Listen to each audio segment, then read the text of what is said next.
so they can be rotated. And you generally want to rotate every 7,500 miles. Really? That often? I don't think I... Whoopsies.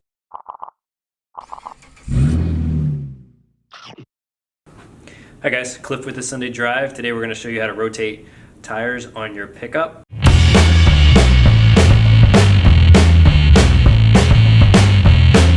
So we have 5 basic scenarios. So your most common setup is your 4 tires.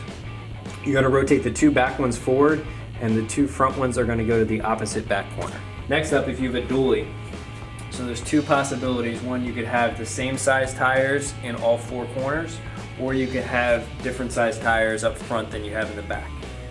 If all your tires are the same size, rims are the same width, and you're not rotating in your spare tire, you're going to follow this pattern where you rotate the 2 front ones to the back corners, the same side.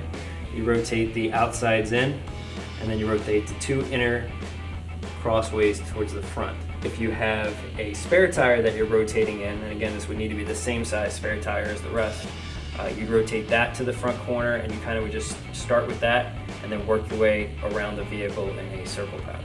Next up is the staggered, where if your front rims or tires are larger than the rear ones and you can't swap them back and forth, this is the pattern you would follow. Both kinds, you're going to just swap the front tires, and on the rear you're going to swap the inner tires and you're going to swap the outer tires. So this is where the spare tire, basically these 3 have to stay in the middle. These get swapped around, just moving one position over, and the outside one swap. Now all these rotation patterns only work if you have non-directional tires. If you have directional tires, you're really going to be limited in your rotation pattern. You have to make sure that obviously the tire's going in the correct direction. I know my Camaro, I have directional tires, so I can't rotate any of them because they're both staggered and directional. So the only way to rotate them would actually be get the tires unmounted and swap to a different rim.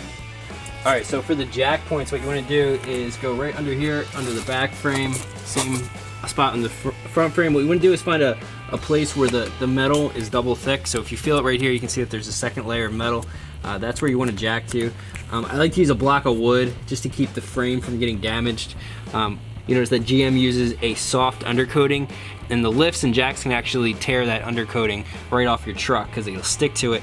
Luckily I've sanded these areas down already and painted them, so I shouldn't have that problem anymore. But I would still recommend using wood just to keep your frame protected from rusting. All right, so we have the 7/8 inch socket to remove the lug nuts.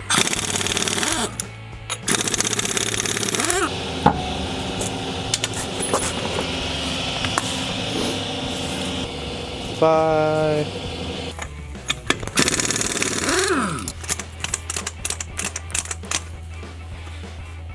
So one thing I don't like about the GM stop lug nuts, it's the same on the Camaro. They use a 2-piece lug nut. This outer casing is soft, so it can get stuck in your socket like this. This is a 6-point socket. I would never recommend using a 12-point socket because that can definitely burr up your lug nut.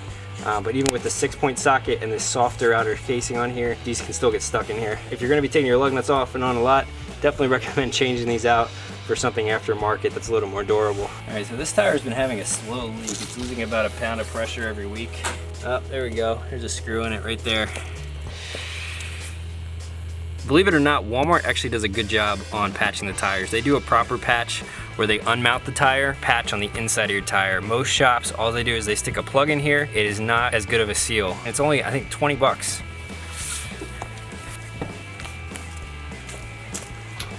I never recommend putting lug nuts back on with an impact gun. You can start them with an impact button, but never tighten them down because it's very easy to over tighten lug nuts. It's the future. Right here. All right, so if this was a 5 lug pattern, you want to do a star. So ignoring this lug, let's pretend that one's not here. Let's take it out. No, that's too much. Let's not take it out. We're just gonna leave it there. So ignoring that one, you'd go opposite. So you'd start here, go down. That would be your 5 lug pattern. But because we have 6 lug, if we did that, we would end up having 2 on one spot that are done last. So you're gonna get this side torqued down more than this side. So with the 6 pattern lug, we're gonna go every other. All right, so ideally you want to have somebody sit in the car to hold your brake down, but because we have that back tire up, I don't want to have anybody in the car. So we're just going to torque this up once it's down on the ground. The only downside of doing that is your tire can actually bow out a little bit. So it's best to torque it in the air if possible. But if you don't have that option, if you're working by yourself or something, you can't have somebody brake, torque it down on the ground. Just get it as tight as you can before putting it down. So we're gonna let this down slowly. I'm gonna leave it jacked up a little bit so it doesn't have all the weight on it. Now the torque for the Silverado is 140 foot-pounds.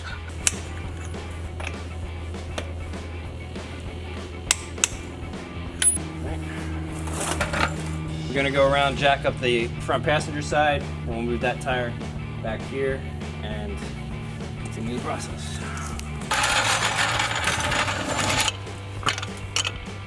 You want to be careful while your truck's in this position, because right now you have two corners jacked up. Definitely make sure your e-brake is on and the truck is in park, and not a bad idea to put a wheel chuck under that back wheel.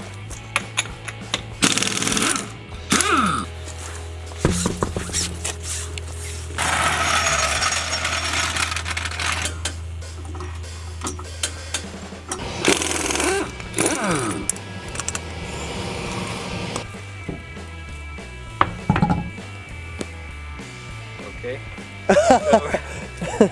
It was a nice controlled descent, but right now the truck is not going down. The rear jack is holding the front up. Now we're gonna lower the rear one, enough for the front touch. What if it doesn't go down? Alright, so I'm still keeping this up in the air, trying to keep as much weight off of it as possible so that the lug nuts will seat evenly. Alright, now we can let it down the rest of the way, and that's how you rotate your tires. The phone's ringing. The phone's ringing.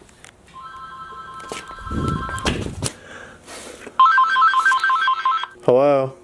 Good evening. My name is Larry, and you think you might find something to donate? Are you a robot? No. I've been accused of it by my wife, but no.